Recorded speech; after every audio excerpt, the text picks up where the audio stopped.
नमस्कार ओडिशावासी। आज हूँ 77तम साधारणतंत्र दिवस। ओडिशार पूर्व पल्ली ठारू दिल्ली पर्यंत समस्त जिला राज्य हेडक्वार्टर ओडिशार राजमार्ग दिल्ली रे जातीय पताका उत्तोलन करा जाए। 1947 मसीहा अगस्ट 15 रे भारत स्वाधीनता पाइथिला।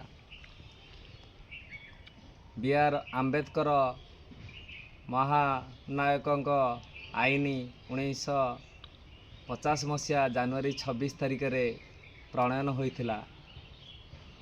जातीय साधारणतंत्र दिवस रे समस्त जनसाधारण गुरुजन माँ मौसी मानकु शुभेच्छा अभिनंदन।